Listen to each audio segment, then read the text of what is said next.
बिहार की राजनीति में एक वक्त ऐसा भी आया था जब सत्ता की चाबी सिर्फ और सिर्फ एक नेता के पास थी। 29 सीटों के साथ वो तय कर सकते थे कि बिहार का अगला मुख्यमंत्री कौन होगा, लेकिन उनकी एक जिद ने बिहार को सीधी राह से मोड़कर अंधेरे में धकेल दिया और नतीजा ये हुआ कि राज्य पर लगा राष्ट्रपति शासन। क्या थी वो जिद? किस बात से नाराज होकर राष्ट्रपति एपीजे अब्दुल कलाम ने भी इस्तीफे का मन बना लिया था? आज हम बताएंगे बिहार के उस सियासी घटना की पूरी कहानी। नमस्कार, आप देख रहे हैं हमरा बिहार और मैं हूं आपके साथ दिनकर आनंद। बिहार विधानसभा चुनाव नजदीक आ रहे हैं और जब भी चुनाव का मौसम लौटता है पुराने किस्से भी जहन में ताजा हो जाते हैं। 1990 के दशक से लेकर आज तक बिहार की सियासत लालू यादव और नीतीश कुमार के इर्द गिर्द घूमती रही, लेकिन आज की कहानी है उस शख्स की जिनके पास 2005 में सत्ता की चाबी थी, लेकिन अपनी ही शर्तों पर अड़े रहने के कारण वो बन पाए तो किंग मेकर, लेकिन अंत में सब कुछ खो बैठे। नाम है रामविलास पासवान। साल था 2005। झारखंड के अलग राज्य बनने के बाद बिहार विधानसभा की कुल सीटें घटकर 243 रह गई थी। फरवरी महीने में विधानसभा चुनाव हुए। नतीजे में न तो लालू प्रसाद यादव की पार्टी और न ही नीतीश कुमार की पार्टी बहुमत ला सकी। ऐसे में सत्ता का पूरा संतुलन आकर टिक गया रामविलास पासवान के पाले में।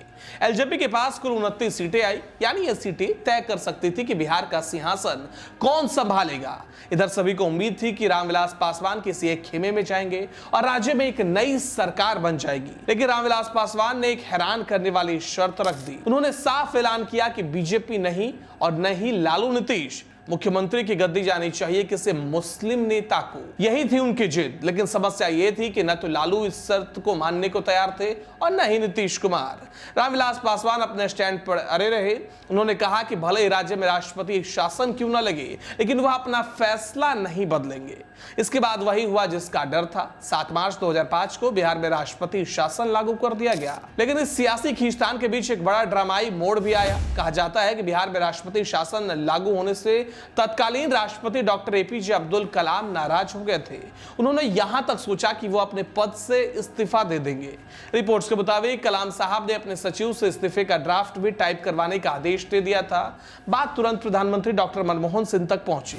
वो फौरन राष्ट्रपति भवन पहुंचे और देर रात तक कलाम साहब को मनाते रहे। उन्होंने कहा कि यह कदम पूरे देश को अस्थिरता की ओर धकेल देगा और शायद पूरे भारत में दोबारा आम चुनाव की जरूरत पड़ जाएगी। आखिरकार प्रधानमंत्री की अपील के बाद राष्ट्रपति कलाम ने इस्तीफा देने का विचार छोड़ दिया और बिहार एक बार फिर इंतजार में रहा अगले चुनाव का। तो दोस्तों, ये थी फरवरी 2005 की चुनावी राजनीति की वो दास्तां जहां रामविलास पासवान के पास था सत्ता का पासवर्ड, लेकिन उनकी जिद यानी मुस्लिम मुख्यमंत्री की शर्त पूरी न होने के चलते सरकार बनने के बजाय बिहार पर छा गया राष्ट्रपति शासन।